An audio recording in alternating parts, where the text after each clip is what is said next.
You hate government, one of them libertarian types, or maybe you just can't stand the president, gun grabbers, or warmongers. Me too. That's why I invented LibertyStickers.com. Well, Rick owns it now, and I didn't make up all of them, but still, if you're driving around and want to tell everyone else how wrong their politics are, there's only one place to go. LibertyStickers.com has got your bumper covered. Left, right, libertarian, empire, police, state, founders quotes, central banking. Yes, bumper stickers about central banking. Lots of them. And, well, everything that matters. LibertyStickers.com. Everyone else's stickers suck.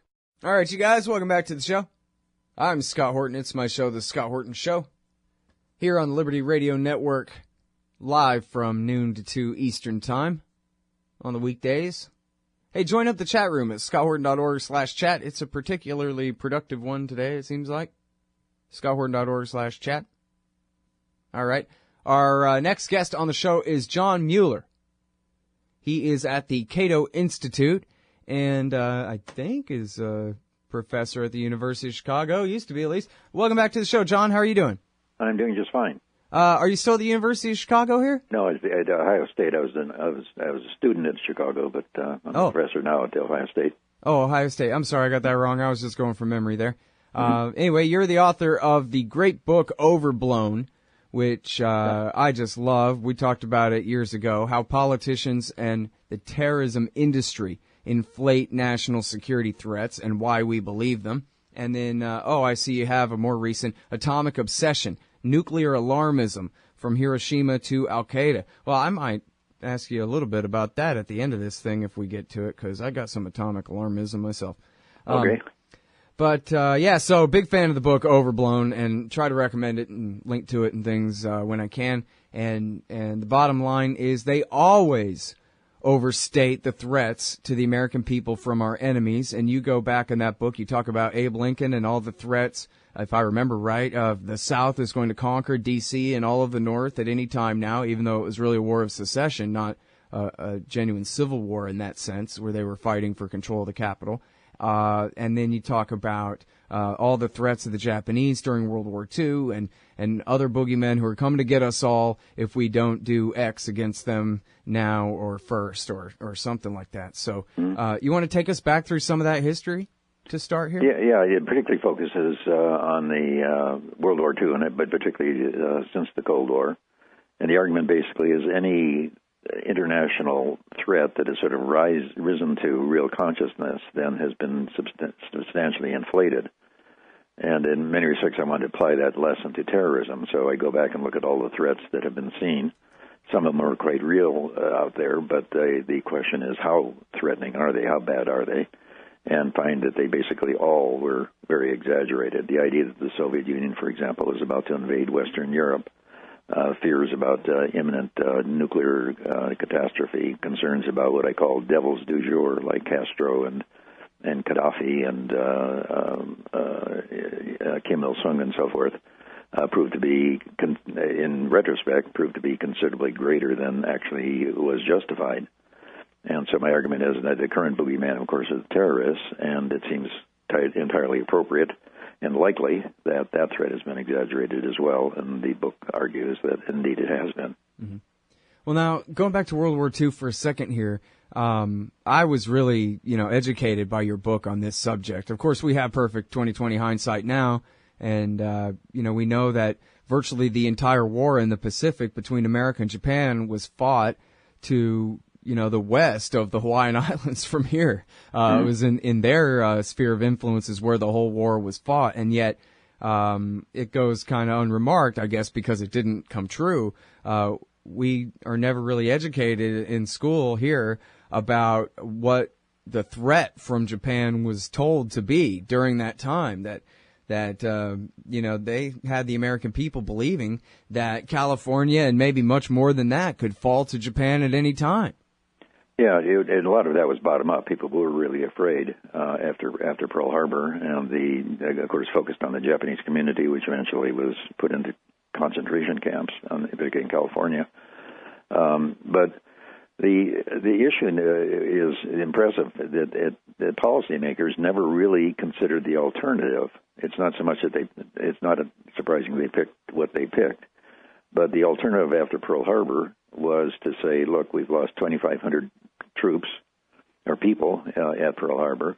if we go into war with the Japanese, we'll lose another 100,000. Is it worth it? Now, maybe you would say yes, and a lot of people say for revenge or whatever.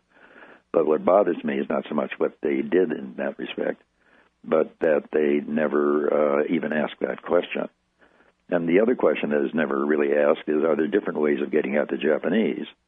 One is to go sort of the frontal attack, which is going to be sort of maximally destructive both for us and for the Japanese. And another would be essentially Cold War, or what at that time might have been called phony war. Japan was extremely overextended. It was acting out of desperation, partly because of the fiasco of its invasion into China in 1937, and went to war on a shoestring, basically, and did not have a very effective fighting force from the standpoint of the leadership. The fighting man was pretty tenacious, but military planning, although it was successful at Pearl Harbor, was, as one historian has put it, no Japanese military plans were put together after Pearl Harbor were successful. I mean, they failed continuously. So it was very ripe for a Cold War situation, which would be to sort of harassing of the shipping lanes, which were very vulnerable, and to encourage various insurgencies, which they already were fighting in China and then in the areas they conquered after Pearl Harbor. So there was another way of dealing with it, and you could argue, obviously, that there's problems with that proposal. But the thing is, it was never really considered. And the essence of good decision making, obviously, is to look at all plausible alternatives and shake them together and figure out which one you want to grasp. And that was not done. Mm-hmm. There's also a lack of sort of the idea was basically to save China. And somehow, over the course of the 30s, the United States became more and more concerned about they had to defend China. And that's understandable, I suppose, but it's remarkable in the diplomatic documents and the government discussions that no one really said, why are we defending China? You know, is it really worth it, and so forth. And ultimately, if you want to take a sort of a tragic look at the Pacific War, if you look at it as a war basically to kick the Japanese out of China, which it did, the result of that was catastrophic, because what it ended up, they couldn't have known this, of course, but the result of kicking Japan out of China was that ultimately the country was taken over by Mao Zedong, who then, through incompetence and madness, essentially, and monstrousness, ended up killing about 7 times more Chinese than the Japanese ever did. That is very much looking in retrospect. They couldn't have known that was going to happen. But the question is, was it worth it to have done, was it worth it there? The war did obviously end the Japanese threat. It also helped transform Japan into a country which we really enjoy having in the world. And so that was a liberal and progressive and generally highly civilized and cooperative, friendly, if somewhat competitive, neighbor and trading partner. So that was definitely a benefit, but you also have to look at some of the things that happened elsewhere, not only in China, but also in the rest of Asia, where it was fraught with various forms of civil warfare for several decades after World War II. Mm-hmm. All right, and now, well, we're almost out of time for this segment, but in the next kind of minute or so, we can, I guess, begin to get into the overreaction about terrorism. It seems to me my worry about terrorism is not that, America could be brought down by any of this, existential threat or whatever, paranoia, but it's the overreaction is what I'm afraid of. One guy screaming jihad shoots up a mall somewhere, and we have a whole other war in the Middle East again. It's that easy now. A little mini September 11th is all it takes to shock the hell out of the American people and make us easy for our government to manipulate. So anyway, I'm sorry, John, the music's going to start playing here in just a second here. Okay. We can pick that up on the other side of this break, the overblown fears of terrorism, and maybe justifiable ones, if I can find a way to split the difference in there. It's John Mueller. He's at the Cato Institute. The book is Overblown, and the articles are Terrorism Poses No Existential Threat to America. We must stop pretending otherwise.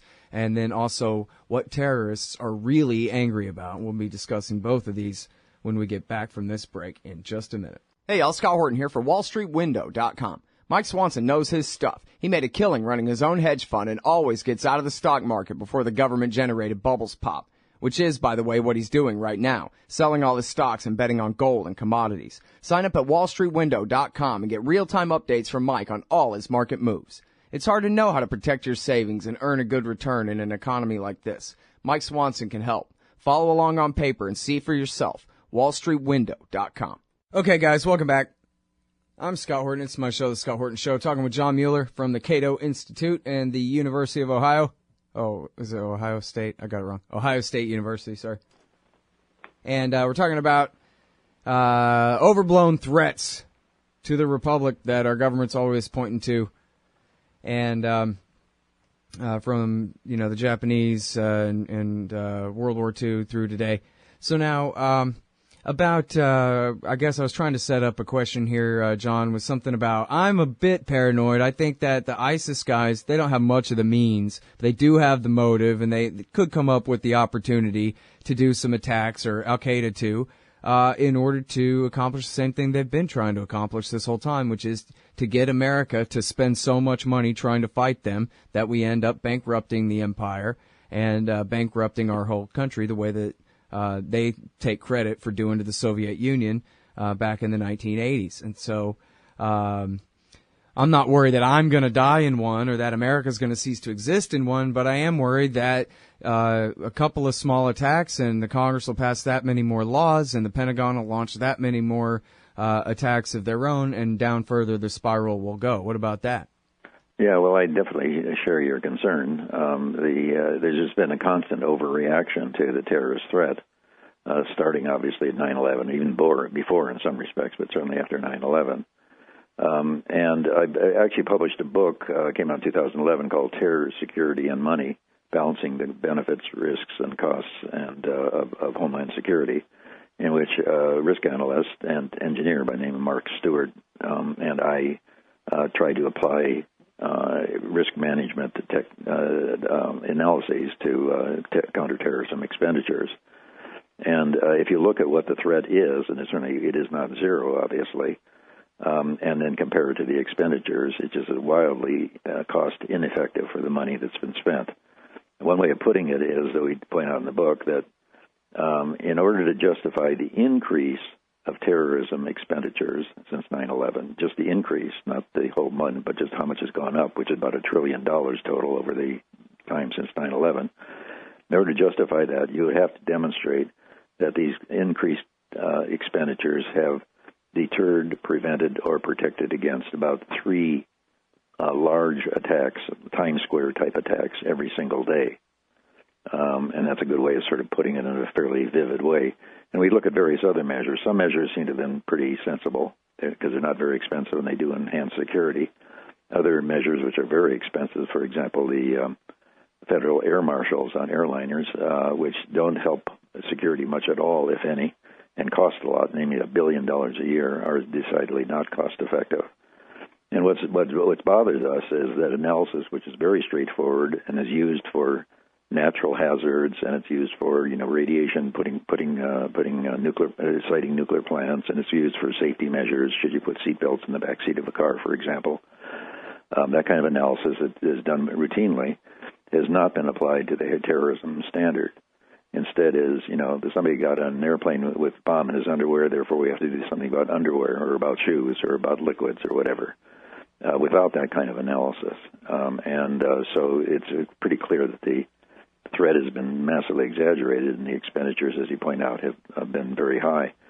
And if you add into that, we only talk about domestic counterterrorism expenditures, but as you pointed out, it's also involved the United States in the several catastrophic wars in the Middle East that has destabilized the situation in not only Afghanistan and Iraq, but also in Syria and in Pakistan, even without direct military intervention in Pakistan. And in fact, now 74% of Pakistanis see the United States as an enemy, although they do still accept the billions of dollars in aid that goes to that country.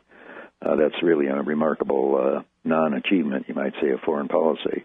And on top of that, of course, over 100,000 people have died because of the American policy that would not have happened had 9/11 not not happened, as well as well over 6,000 Americans have died in these ventures, twice as many as died on 9/11.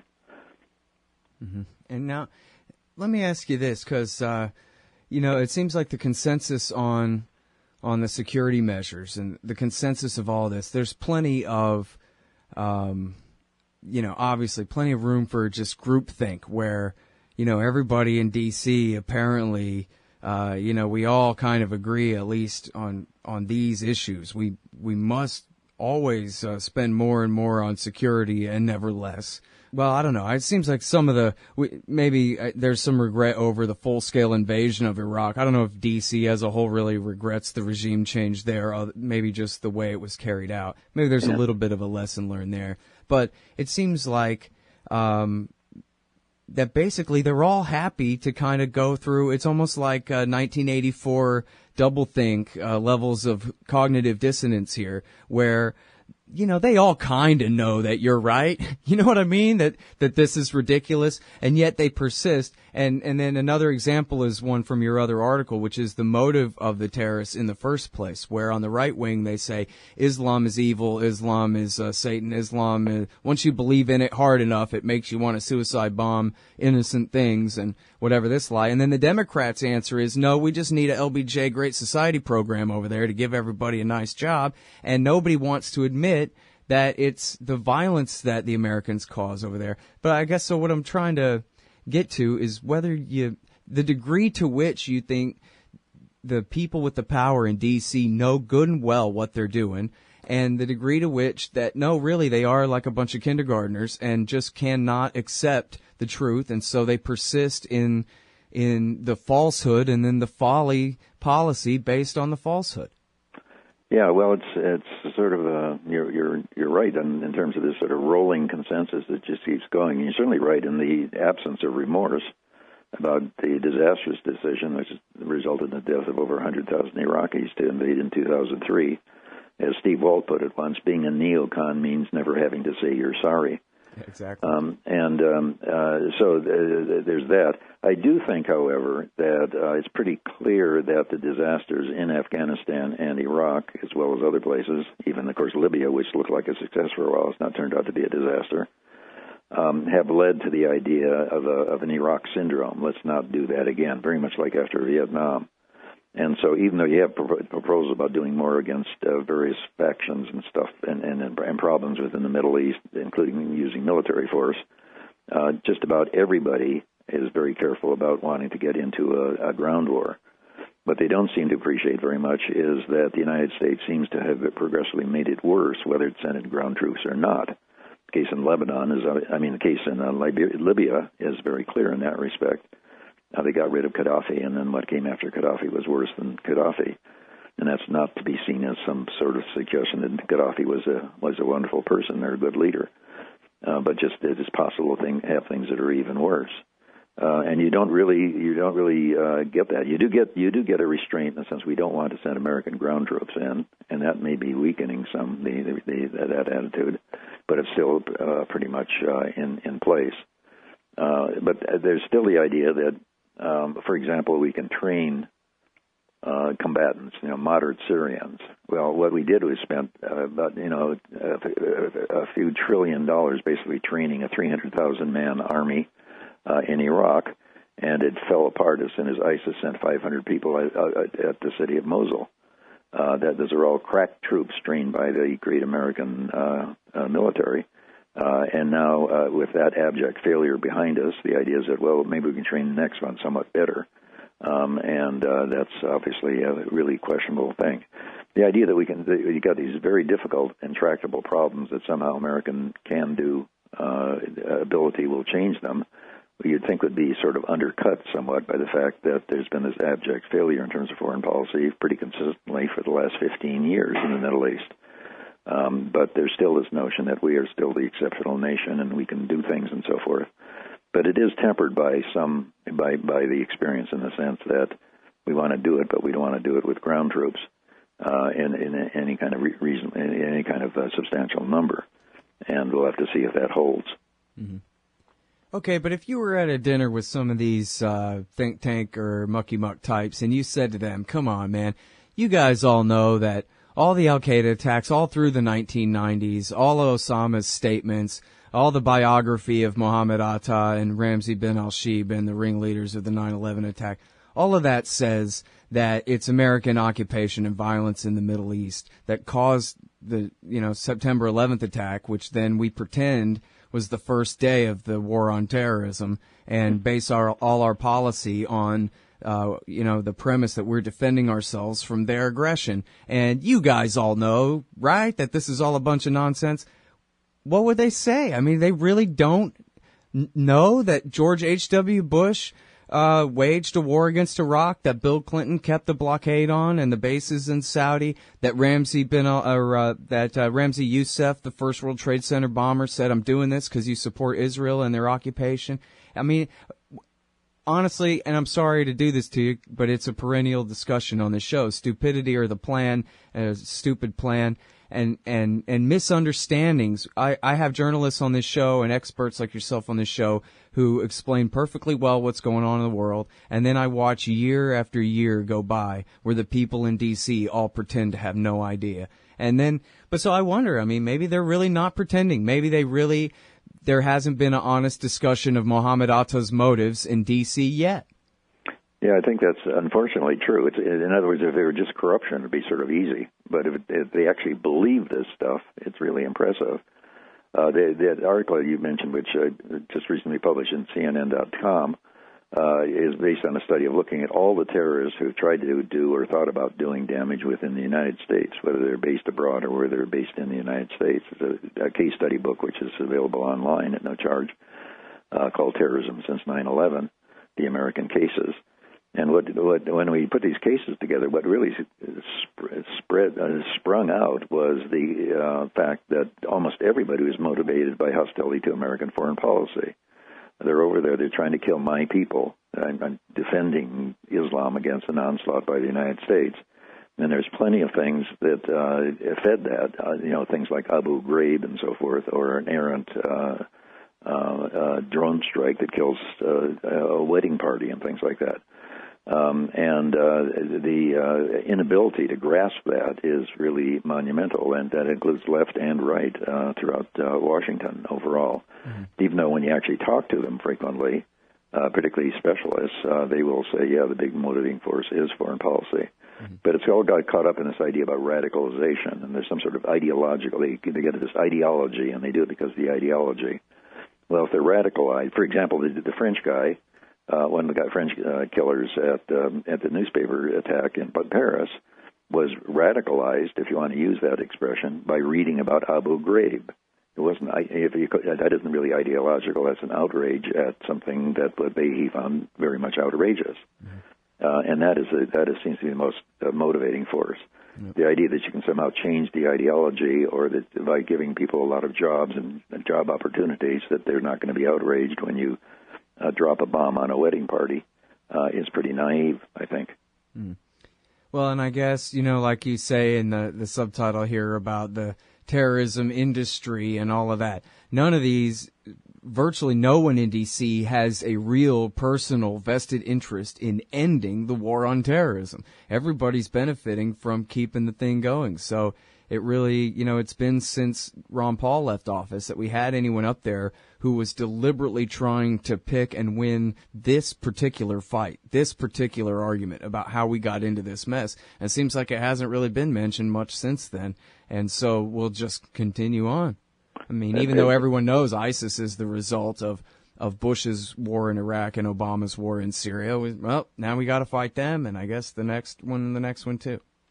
Yeah, there's a lot of that I very strongly agree with. Mark and I are just coming out with a new book that'll be out later this year called Chasing Ghosts, and we have about the counterterrorism venture in the United States, and we have a chapter on public opinion.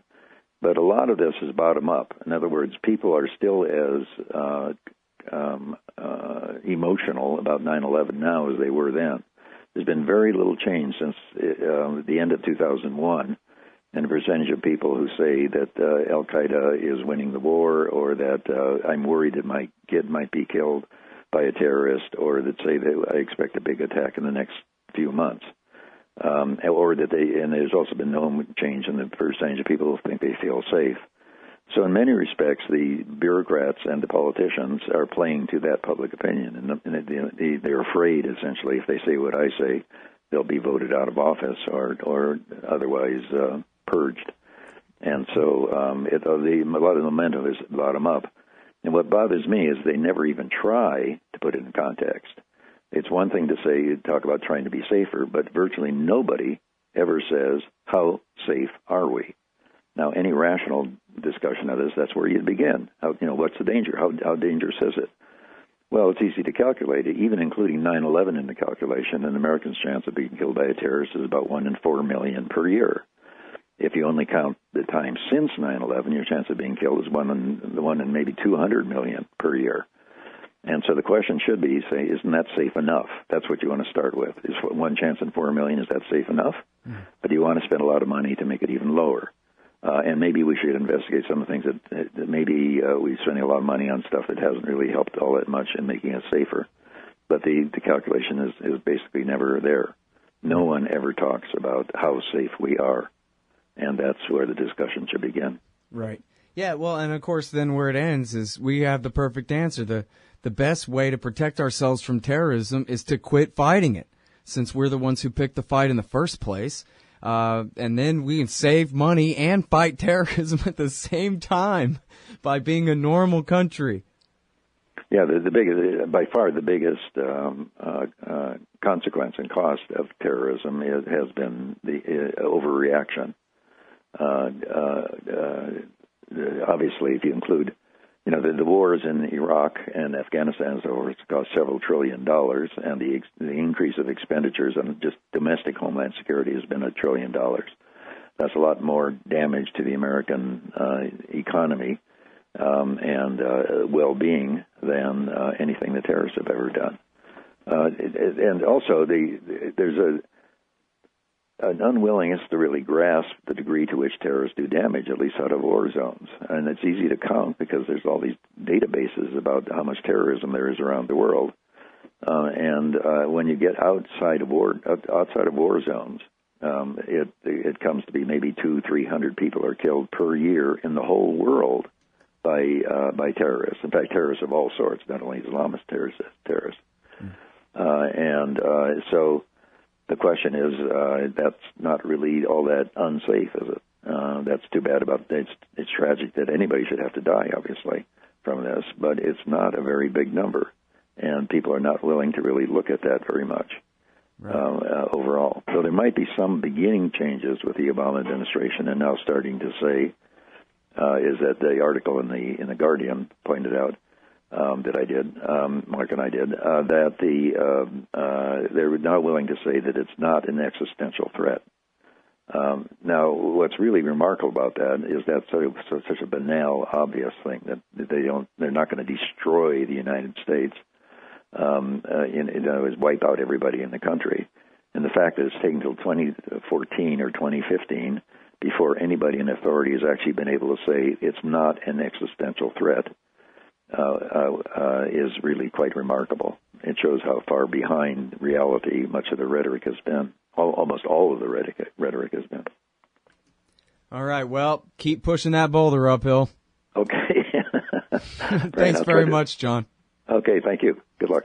All right, y'all, that is John Mueller, Senior Fellow at Cato and Professor at Ohio State University, and his last couple are terrorism poses no existential threat to America. We must stop pretending otherwise, and what terrorists are really angry about. His books are Overblown, Terror, Security, and Money, and Atomic Obsession, and then a brand new one coming out, Chasing Ghosts. And that's it for the show. Thanks, everybody, for listening today. See you tomorrow. Hey, Scott Horton here to tell you about this great new book by Michael Swanson, The War State. In The War State, Swanson examines how Presidents Truman, Eisenhower, and Kennedy both expanded and fought to limit the rise of the new national security state after World War II. If this nation is ever to live up to its creed of liberty and prosperity for everyone, we are going to have to abolish the empire.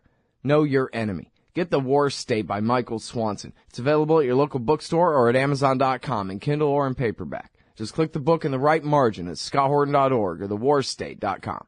Hey, Scott Horton here. It's always safe to say that one should keep at least some of your savings in precious metals as a hedge against inflation.